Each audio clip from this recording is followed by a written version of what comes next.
Hi, Rick. I feel that I'm flooding with my husband a lot and do try to stop and remember the helpful tools we took away from EMS.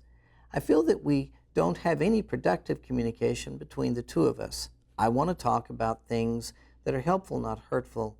During our first EMS aftercare call, the group leader mentioned that we should say something each day that we're thankful about with each other. I like the positive reinforcement.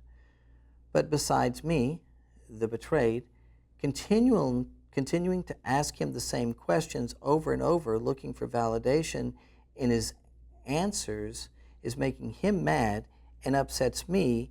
And how can we stop that and have a productive conversation?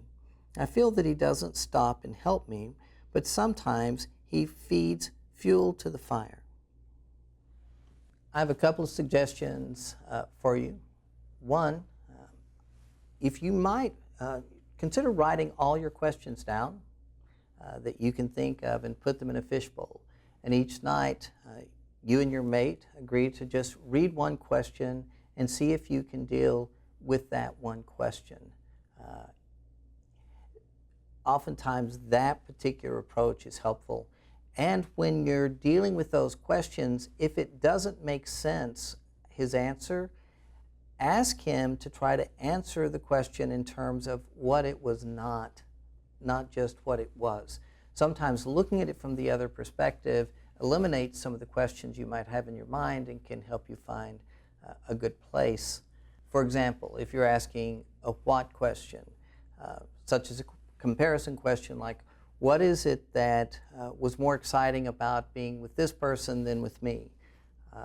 Even though I don't recommend comparison questions, he could answer it from the negative, such as, well, it wasn't that I found her more attractive, and it wasn't that I found the conversation better. It really wasn't about the fact that these things were happening. If he can answer it from the negative, oftentimes that will at least allow you to see it from a different perspective, and that might help change the pattern simply by changing the way the two of you are trying to answer the question.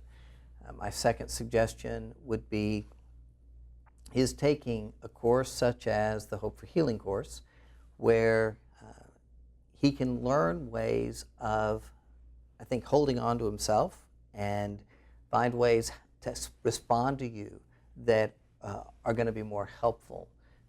Sometimes things like Celebrate Recovery and being in support groups such as that will be huge in helping your husband, I think, find things about himself, keep the focus here, help him let go of resentments and anger towards you.